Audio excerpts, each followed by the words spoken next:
Bismillahirrahmanirrahim. Assalamualaikum warahmatullahi wabarakatuh. Alhamdulillahirabbil alamin. Wassalatu wassalamu ala asrofil anbiya'i wal mursalin sayyidina Muhammadin wa ala alihi washabihi ajmain.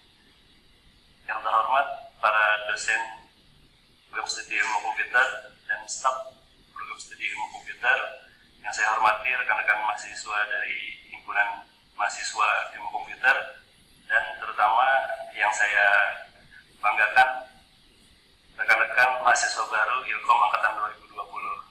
Kami mengucapkan selamat datang dan selamat bergabung menjadi bagian Sivitas Akademika Program Studi S1 Ilmu Komputer Fakultas Matematika dan Ilmu Pengetahuan Alam Universitas Lampung Mangkurat. Nah, jadi menurut laporan yang kami terima, mahasiswa baru Ilkom 2020 itu berjumlah 69 orang. Terdiri dari laki-laki 48 orang dan perempuan 21 orang.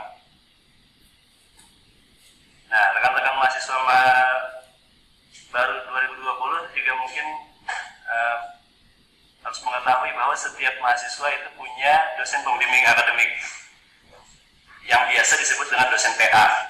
Nah, dosen PA mahasiswa 2020 itu dibagi kepada 6 orang dosen, yaitu Pak Andi Permadi, itu ada 12 mahasiswa, kemudian Ibu Dwi Kartini ada 12 mahasiswa juga, Bapak Dodon Turyanto Nugrahadi 12 mahasiswa, Bapak Mulyadi 12 mahasiswa, Bapak Radityo Adi Nugroho 10, dan Bapak Irwan Budiman ada 11 mahasiswa.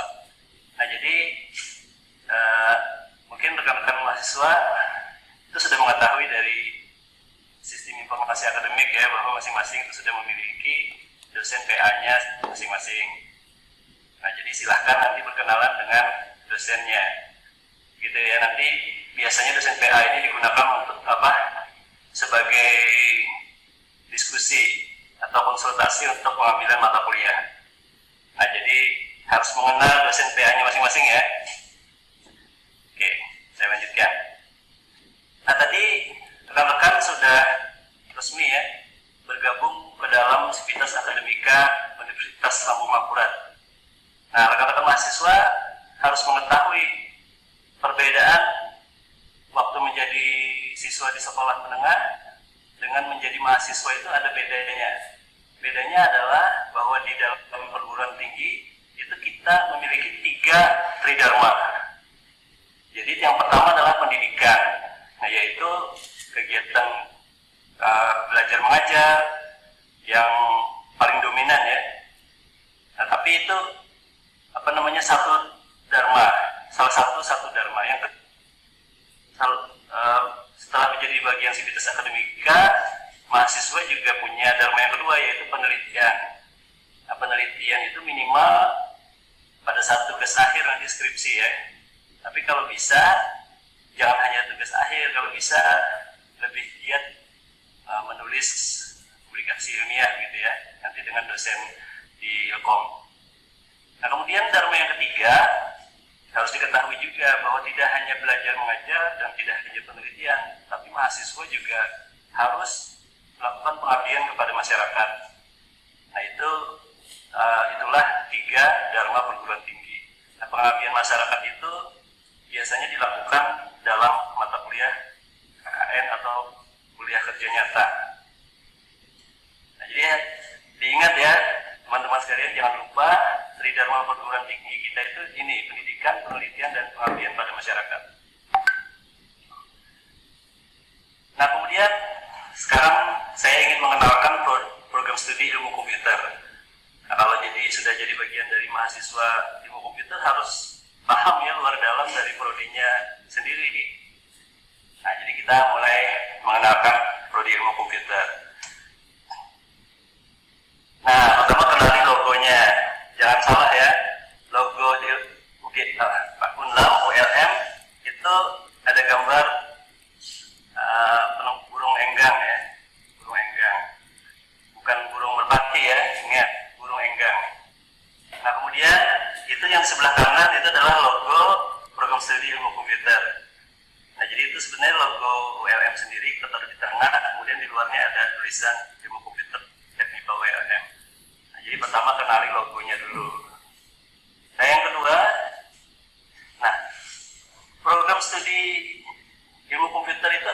salah satu dari program studi bidang informatika atau ilmu komputer ya.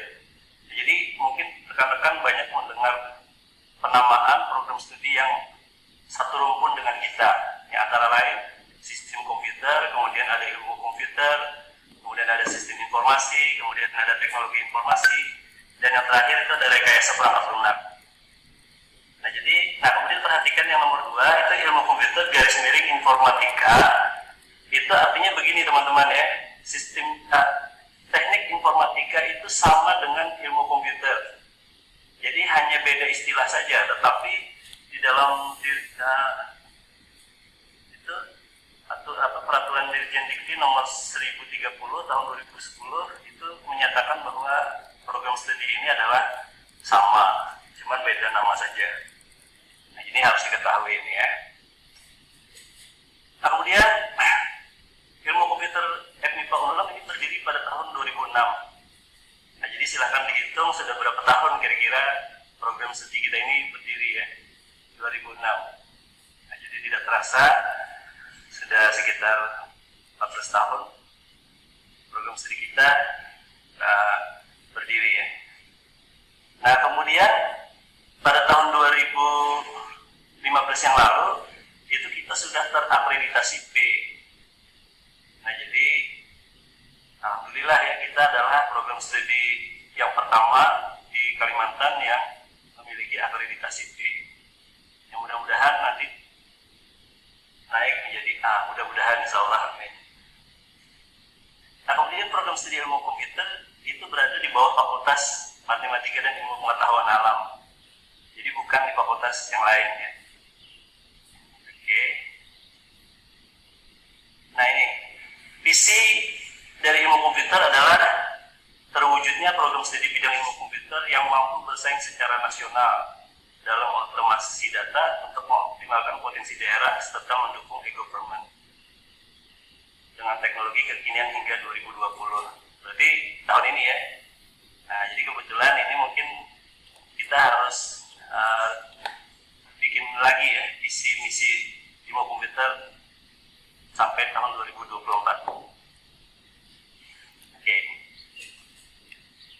Nah misi kita terbagi menjadi 3 bidang, misi di bidang pendidikan, misi di bidang penelitian, dan misi di bidang pengabdian pada masyarakat. Nah itu intinya adalah kita pengen pendidikan kita itu bisa bersaing secara nasional ya, baik di bidang penelitian, pengabdian masyarakat, dan terutama pendidikan sendiri. Nah ini juga perlu diketahui oleh rekan-rekan maba bahwa kurikulum ilmu komputer itu dirancang untuk dapat ditempuh 8 semester. Nah 8 semester itu berarti berapa tahun? 4 tahun ya? 4 tahun. Nah jadi bisa rekan-rekan sekalian itu lulus dalam waktu 4 tahun. Sangat bisa, karena memang rancangannya begitu. Nah, kemudian jumlah SKS yang wajib diambil adalah 144 SKS atau sekitar 45 mata kuliah. Sekitaran itulah ya, saya lupa. Yang jelas 144 SKS. Itu terdiri dari mata kuliah wajib berjumlah 132 SKS yang wajib ya, kemudian yang peminatan itu 12 SKS. Nah, jadi ini harus disadari juga sejak dini ya, bahwa kuliah di kita itu di Unlam secara keseluruhan maksimal 14 semester. Kalau 14 semester itu berarti berapa tahun? Sekitar 7 tahun ya. 7 tahun. Nah, kalau lebih dari 7 tahun atau lebih dari 14 semester, maka itu penaltinya adalah IDO ya. Nah, jadi mudah-mudahan di Maba 2020 ini tidak ada yang lebih dari 14 semester. Amin ya. Ini harus sejak dini diingatkan ya. Nah, kurikulum kita tadi saya bilang dirancang 8 semester ya. Semester 1 mata kuliahnya ada 8. Nah, jadi mungkin tadi sudah diajari juga ya waktu sesi dengan fakultas cara mengisi KRS di aplikasi sistem informasi akademik di Simari ULM ya.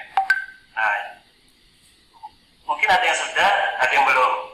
Nah, tapi yang jelas mata kuliah yang diambil pada semester ini adalah 8 ini ya, yang kurang ya. Jadi 8 ini ambil semua. Pemrograman dasar, pengantar ilmu komputer, kalkulus, matematika diskrit, aljabar linier, Pancasila dan agama. Nah, jadi rekan-rekan 2020 perlu mengetahui juga bahwa ini kurikulum baru ya.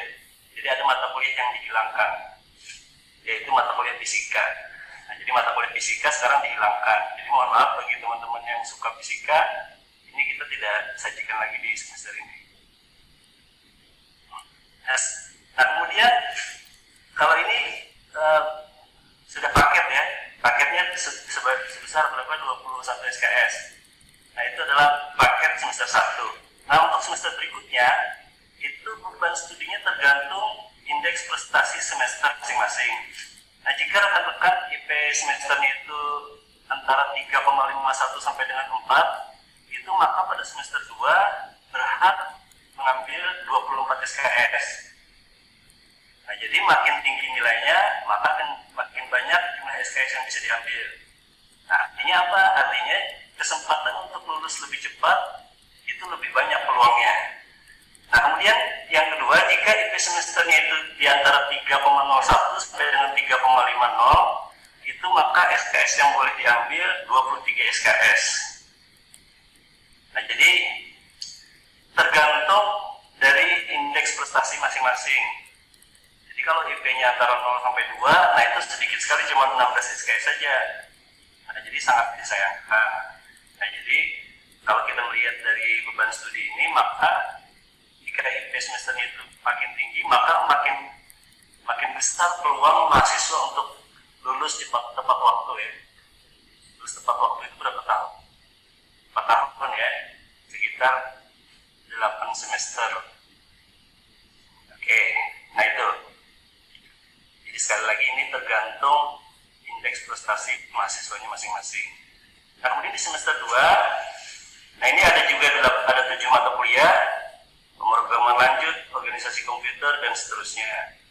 Nah, jadi selama rekan-rekan mengambil mata kuliah ini full ya, jadi tidak ada yang ketinggalan, kemudian nilainya juga tidak ada yang tidak lulus, karena kelulusan itu minimal C.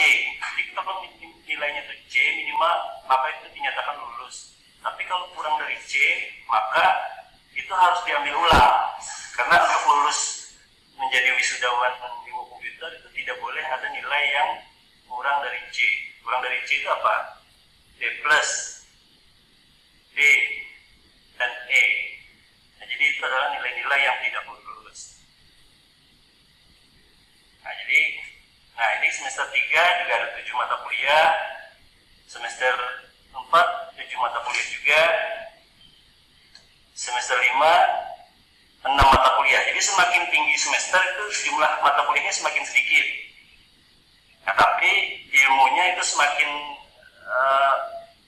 rumit ya, artinya semakin tingkat lanjut advance ya, di tahap yang lebih tinggi. Kalau yang di awal-awal itu biasanya ilmu-ilmu dasar. Nah, semester 6 rekan-rekan mahasiswa sekalian boleh mengambil mata kuliah peminatan 1 dan peminatan 2. Nanti saya jelaskan peminatan 1 2 itu apa. Nah, semester 6 jadi sudah boleh mengambil pilihan masing-masing ya, pilihannya masing-masing. Nah, kemudian di semester 7 ini sudah mulai tadi pengabdian pada masyarakat yang saya ceritakan tadi ya, yaitu dengan kuliah kerja nyata dan kerja praktek. Nah, jadi 2 ini adalah yang termasuk pengabdian pada masyarakat tadi.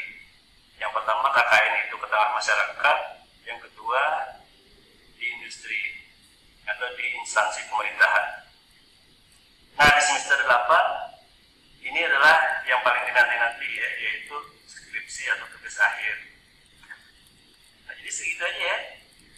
4 tahun selesai kuliah di sini ya. Mudah-mudahan semuanya tepat waktu. Nah, tadi saya sempat membahas tentang mata kuliah peminatan. Jadi peminatan kita itu ada 2 macam. Jadi mungkin rekan-rekan mau mengambil yang mana dari dua ini ya, mau ke software engineering atau mau ke data science. Nah, jadi mata kuliahnya bisa dilihat itu software engineering ada enterprise architecture, software quality assurance, software process improvement, software startup business. Nah, jadi ini adalah mata kuliah pilihan. Nah, pilihan ini harus mengambil salah satu blok. Jadi nggak boleh mengambil mata kuliah itu yang campur-campur, misalnya separuhnya di software engineering, separuhnya di data science, itu tidak disarankan. Boleh saja, tapi Anda harus mengambil full di salah satu. Ya, tapi mungkin konsekuensinya kuliah ini jadi makin lama ya. Nah, jadi sambil beriringi waktu, silahkan menentukan kira-kira minatnya itu di mana. Gitu ya. Oke. Nah, selama kuliah di Ilkom atau ilmu komputer, kita ada beberapa kegiatan penting selain kuliah. Itu tadi KKN, kemudian kerja praktek, skripsi, kemudian peminatan dan konsentrasi di bidang, kemudian ada kompetisi.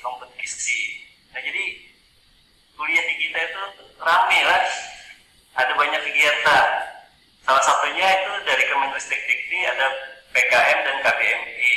Nah, jadi di semester-semester awal rekan-rekan ini harus giat ya mengikuti kegiatan ini, karena selain ada prestasi tapi juga bisa mendatangkan income ya. Jadi banyak mahasiswa kita sudah yang dapat modal usaha dari kegiatan-kegiatan seperti KBMI, PKM, dan kegiatan kewirausahaan yang lain ya. Nah, jadi ya ramai lah kuliah di sini. Kalau tidak percaya tanya Teguh ya, Mas Teguh itu. Ya. Ya, itu beberapa kegiatan-kegiatan penting. Kemudian, nah ini ada, nah jadi kalau Anda sudah jadi mahasiswa Ilkom, kami menyarankan untuk aktif di organisasi kemahasiswaan ya. Bisa gabung di Badan Eksekutif Mahasiswa. Kemudian bisa juga gabung di organisasi HIMAKOM, Himpunan Mahasiswa Ilmu Komputer. Atau bisa juga gabung di organisasi UKM atau unit kegiatan mahasiswa. Itu terdiri dari ada yang bidang kesenian, bidang olahraga. Mungkin Mas Teguh nanti bisa ceritakan lebih lanjut ya. Nah, mungkin teman-teman juga bertanya, kalau lulusan Ilkom itu arahnya kemana? Nah, jadi arah lulusan Ilkom itu mempunyai peluang kerja yang luas, yaitu di IT Enabler Worker atau IT User dan IT Worker, serta IT Pro atau profesional ya.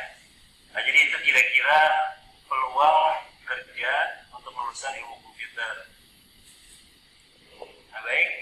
Nah, perlu kalian ketahui juga bahwa menurut result study yang dilakukan WLM itu lulusan kita rata-rata masa tunggunya itu sekitar 3 bulan. Artinya setelah dia lulus di ilmu komputer, dia sudah mendapatkan pekerjaan dalam waktu sekitar 3 bulan. Nah, jadi itu dari data yang kami terima. Nanti mungkin bisa dijelaskan Bapak Enrique Faisal karena beliau bergelut di result study itu. Nah, sekarang kita berkenalan dengan dosen-dosen prodi ilmu komputer. Ya, dosen kita itu nggak banyak ya, cuma 14 orang. Jadi 14 orang, terus terang kita kekurangan sebenarnya dosen ini. Nah, jadi tahun ini kita sudah mengajukan itu 2 dosen tambahan atau CPNS ya. Kemarin sudah diminta oleh fakultas, jadi kita mengajukan 2.